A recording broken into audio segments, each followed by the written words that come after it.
السلام علیکم۔ جادوگر کی توبہ کے بعد کا اعتراف۔ ایک جادوگر نے اپنی توبہ کے بعد ایک عجیب حقیقت بیان کی۔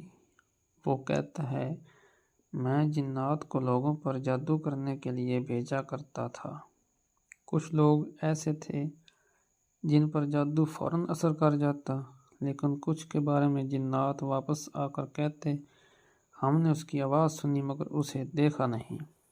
کچھ کے بارے میں وہ کہتے کہ ہم نے اسے دور سے دیکھا لیکن وہ ہماری نگاہوں سے غائب ہو گیا، اور کچھ کے پاس جا کر وہ یوں لوٹتے کہ ہمیں وہ کہیں نہیں ملا۔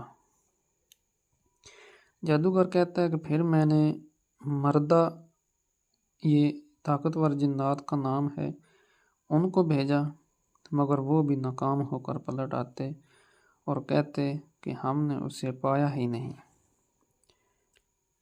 اس کے بعد وہ جادوگر کہتا ہے کہ آخر کار میں نے عفریتوں کو بھیجا، جو سب سے زیادہ قوی اور خطرناک جنات ہوتے ہیں، لیکن وہ بھی یہی کہنے لگے کہ ہم نے مشرق سے مغرب تک ساری زمین چھان ماری مگر اس شخص کو نہیں ڈھونڈ سکے۔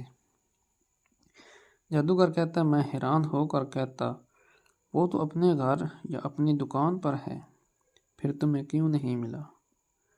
تو وہ جواب دیتے، ہم وہاں گئے مگر وہ ہمیں نظر ہی نہیں آیا۔ اصل راز کیا ہے؟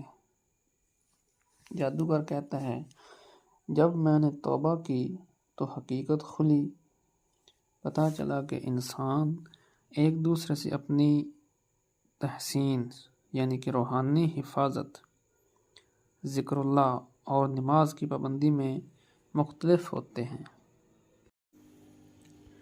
یعنی کچھ لوگ اللہ کا ذکر زیادہ کرتے ہیں، نماز پابندی سے پڑھتے ہیں، اور کچھ لوگ ایسے ہوتے ہیں کہ جو اللہ کا ذکر نہیں کرتے اور نماز میں بھی غفلت کرتے ہیں، اور اس طرح ان لوگوں میں فرق ہوتا ہے۔ تو جو لوگ بالکل حصار نہیں کرتے، نماز نہیں پڑھتے، ذکر اللہ نہیں کرتے، ان کا شکار کرنا آسان ہوتا ہے۔ جو لوگ کبھی کرتے ہیں مگر غفلت یا نماز میں کوتاہی کرتے ہیں، مطلب کبھی نماز پڑھ لیتے ہیں کبھی چھوڑ دیتے ہیں، ان کے بارے میں جنات کہتے، ہم نے آواز تو سنی مگر دیکھ نہ سکے۔ اور جو لوگ ہمیشہ ذکر و اذکار اور نماز کی حصار میں رہتے، ان کے متعلق جنات کہتے، ہم نے پوری زمین چھان ماری مگر اسے نہ ڈھونڈ سکے، یہاں تک کہ اگر وہ ان کے بیچ رہتے ہوں تب بھی انہیں دکھائی نہیں دیتے۔ قرآن کی گواہی۔ اللہ تعالیٰ فرماتے ہیں بنی اسرائیل کی صورت میں،